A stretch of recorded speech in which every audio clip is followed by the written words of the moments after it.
collapse in Iceland was quite dramatic. Nevertheless, we grew fairly rapidly from that point, and we outgrew most of our neighboring countries, and we're back on track in 2015-16, where GDP was at pre-financial crisis levels, and we were on a good path in 2019 when the first of many occurrences came up.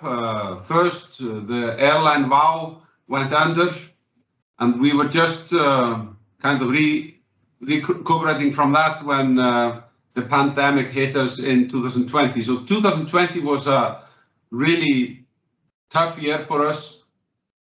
We had, in the area we are in the time frame we are looking at, we had grown from 500,000 tourists to over 2 million tourists. So this was quite a big shock. First that the airline went under, then basically the airspace closed, like the US only opened in November again, which was a very dramatic hit for us. So very challenging times in 2020, but also 2021. However, we managed to grow again during that year, and if we compare ourselves to many neighboring countries, and we take a longer term perspective on things, we are at a very good position. So we entered COVID from a solid position. Now, if we look at the COVID years, 2020 and 21, you can see that almost across the board, we were in red numbers in 2020, however, growing again in 2021. And what came as a positive surprise was very strong private consumption in 2021. You can see that on the import numbers. GDP started growing again, 4%. Export numbers were solid in 2021. And the current government has put a lot of emphasis on trying to spur investments despite the economic slowdown. So I'd like to say that it's something that we learned from 2009, that it's not a good idea, even though you're running a deficit, to cut public investment too much. We try to go about it differently this time around. This means that unemployment, which was a huge problem for us in 2020, started to turn back to, well, I could maybe say normal levels, but at least pre-crisis levels. We have to keep in mind here that historically, we are not used to unemployment in Iceland. We don't know how to cope with over 10% unemployment. So we do everything we can to find footing for creating new jobs. And of course, at times the currency has played its part in adjusting to a new reality. This was certainly true in the aftermath of the financial crash, but this time around, we managed to kind of shelter many companies that would have gone under through public support programs. And I think this was a good economic policy, which made sure that once the situation was over, the companies were still alive. They were a little bit in hibernation, but they were there and they started hiring again. So we see a very dramatic picture here on the right side, where you look at the mindset of companies. Are you going to lay off or are you going to hire? And this changed very dramatically from the beginning, from the middle of 2020 and continue to grow into the fall of 2021. Now, at the moment, there is a lot of talk about inflation numbers, both in Europe, in the States, of course, and in Iceland. At the moment, we have inflation numbers that bring us back around 10 years or so. We haven't seen above 6% for around 10 years. And it is worrying because labor contracts are open in the fall, and this could put pressure on the negotiating parties. Of course, in Parliament and in society in general, there is talk about what to do, or there is pressure on the government to kind of, in a way, step in and do something about it. But when this is being considered, we need to understand that, for example, energy prices play a completely different role in Europe compared to Iceland. And here on this slide, you can see that we have the highest share of renewable energy in Europe, so we're not as reliant on oil or coal or other energy sources as many others. And this means that the share of heating fuel and electricity in consumption is lower in Iceland than in most countries that we compare ourselves with.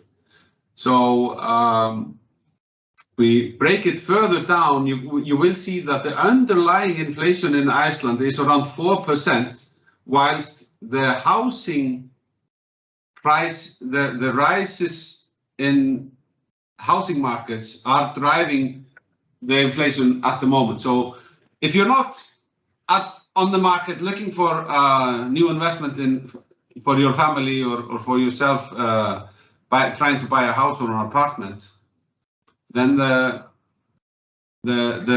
inflation hits you differently. That being said, inflation numbers are too high, and it is something that we worry about. But it would not make sense, if you look at this slide, it would not make the same sense, let's say, to try and interfere with gasoline prices as it may do in other countries. Now, back again to the pillars of the economy. This slide is showing a comparison to 2019 values. So how much of the tourism spending, which was made in 2019, have we recovered? And just look at, if you start looking at the left side of this slide, it's fairly troubling that, you know, we basically just lost the tourism sector in early 2021.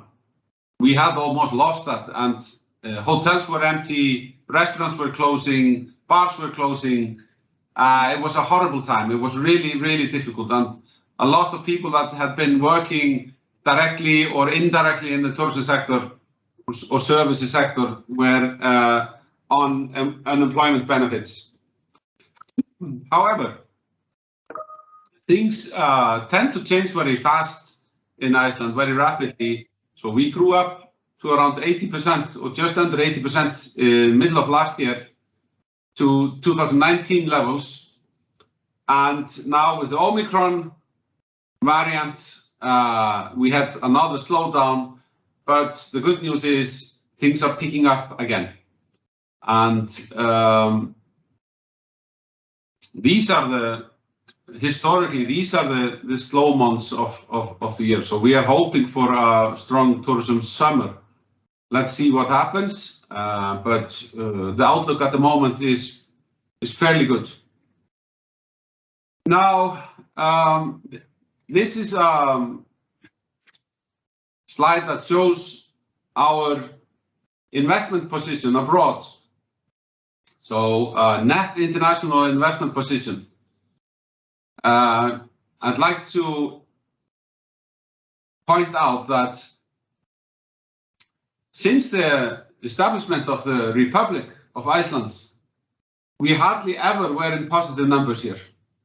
So for me as a finance minister, this year in late 2016 was a milestone.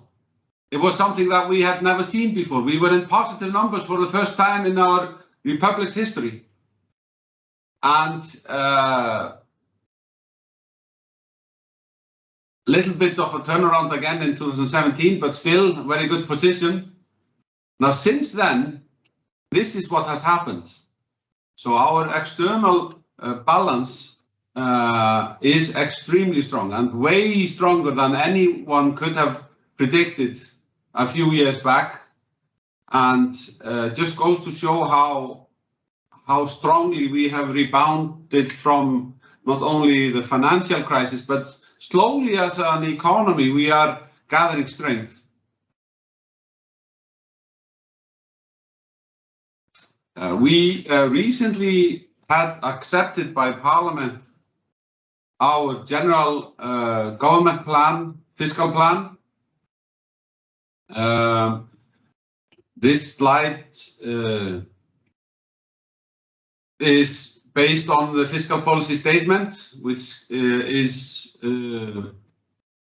mandatory for a new government to present to Parliament. It happens once every election period, unless something big comes up, but the law provides that a new government must come up with a 5-year plan, fiscal policy statement. And on this slide, we are looking at the balance on the one hand and the debt outlook on the other hand. Now, the balance, of course, this is a serious thing here. 10% of GDP is a huge imbalance. But it tells a story about how we went about in applying our economic policy. We said that we would kind of swallow the imbalance and try and support the economy through the pandemic, because we believed it was a temporary situation which would fade out. It was not that the underlying factors of the economy had failed, but the situation had arisen which we could temporarily we would need temporarily to deal with, and the best way to go about it was to accept imbalance, the deficit. I meant to say, to accept the deficit. How does this play out on the balance sheet? Well,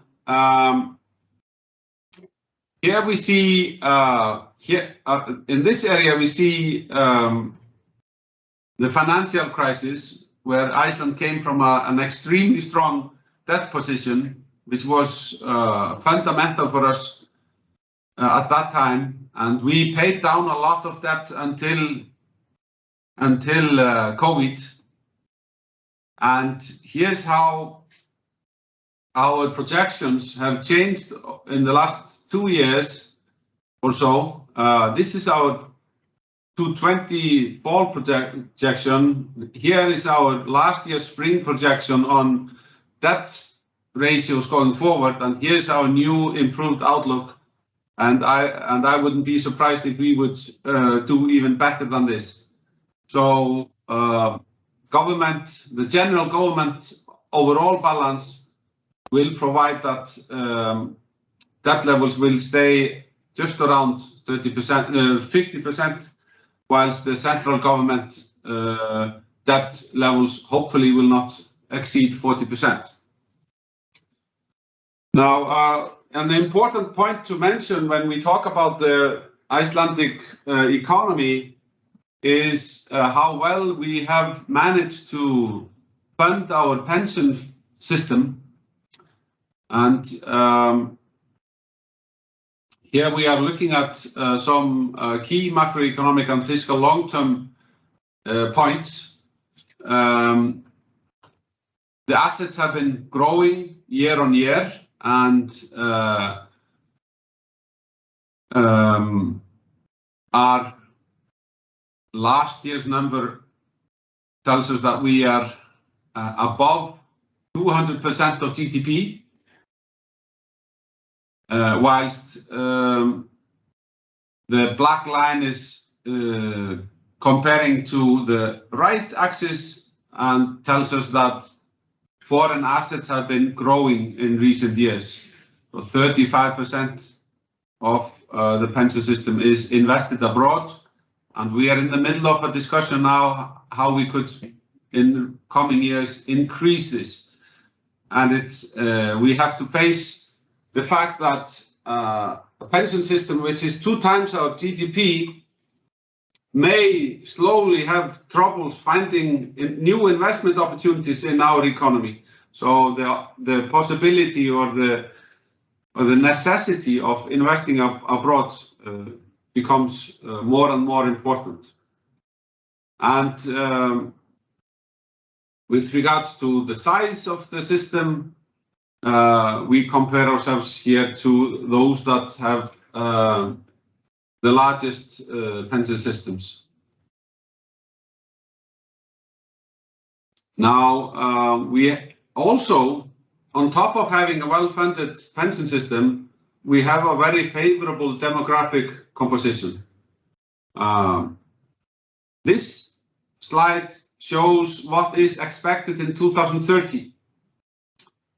And at that time, we will have a lower old age dependency than most other in Europe. Actually, it is the most favorable situation in Europe. Still, we feel that we are getting older fairly rapidly, but the same is true for so many other countries. And on this,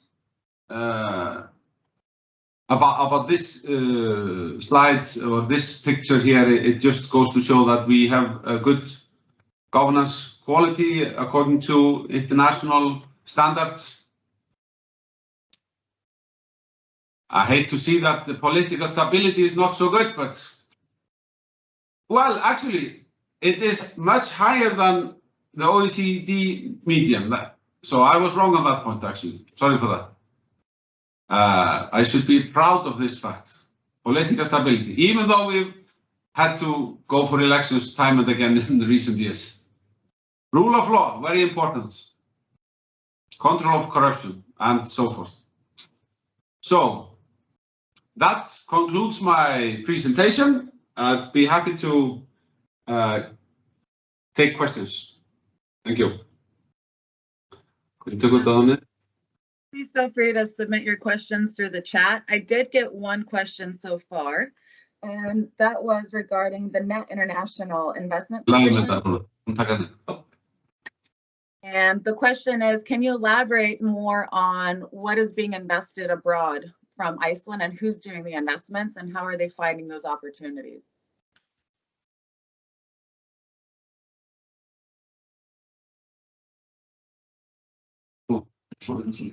Yeah. Well, yeah. So if I just shortly give my reply to that question, it is first and foremost, it is pension first investments abroad. Is the pension funds that hold the foreign assets. But let me also mention that we've built a fairly strong currency reserve at the central bank in recent years. It was almost, well, let's say 12, 14 years ago, it was less than $1 billion, the reserve at the central bank, whilst it is today over 7 billion.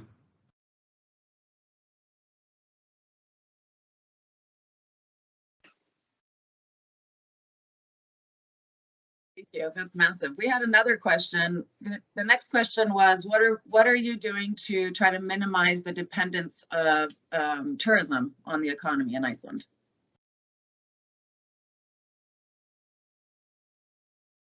Well, I think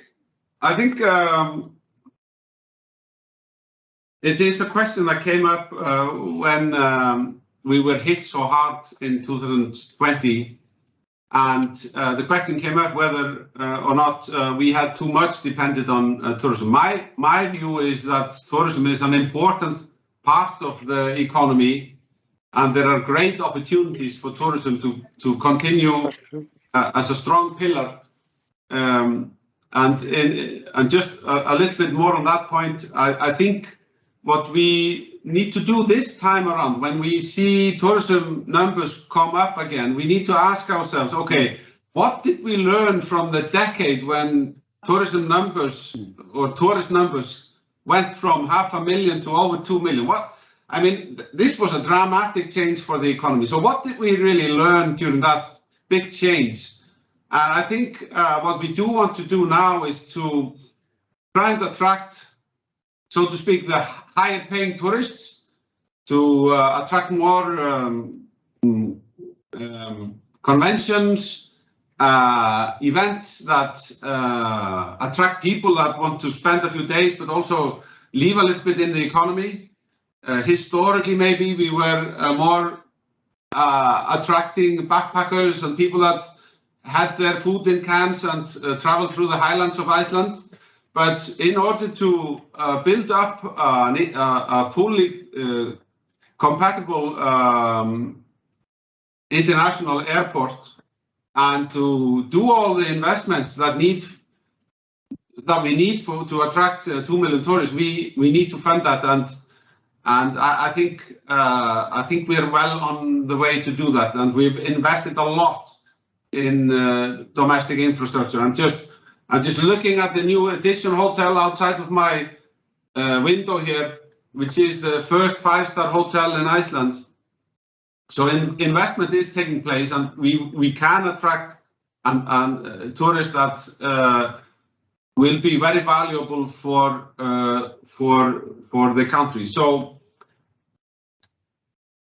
what we need to do really is to make sure that more pillars will be put under the economy. So it's not, for me, it's not about focusing too much on tourism. It is about R&D. It is about the small new companies that are growing out of, for example, the software industry in Iceland, anything that has to do with intellectual property. We are seeing a fantastic change based on policy changes that we have done in recent years. We've both amended our tax system, but we've also introduced a lot of new incentives for companies to do R&D work in Iceland. We've increased funding for the competitive funds, where we give funding for startups, and we're trying to create an environment where startups feel that they are supported through the most difficult stages. New investments funds have been created in recent years, so funding for R&D and startups has never been as easy as it is today, I'd like to say. And therefore, we've seen a couple of companies emerge in the last decade or so. Some of them are going for a listing on NASDAQ, and we need to see more in this direction, or more in this area. A part of our policy should also be to attract foreign workers, specialists, make it easy for them to come over. We've revisited our expat rules. We want to create an environment where people feel that they can come and work for companies in Iceland, even just for a short term, but it has to be easy to get the work permit, all of that. So in this way, I think the other traditional pillars of the economy will be less important whilst we find more to support the economy. Thank you. We have quite a few great questions that just have been flying in. So do you have time for one more brief question? Of course, yeah. Okay, great. I think I'm gonna have to take it in order. So the next question was, Leo, he's at an independent Norwegian asset manager. They like Iceland. What can they do to help? And by saying help, I suppose they're looking to potentially invest in Iceland. So what is the way for foreign asset managers to be able to participate in Icelandic investments?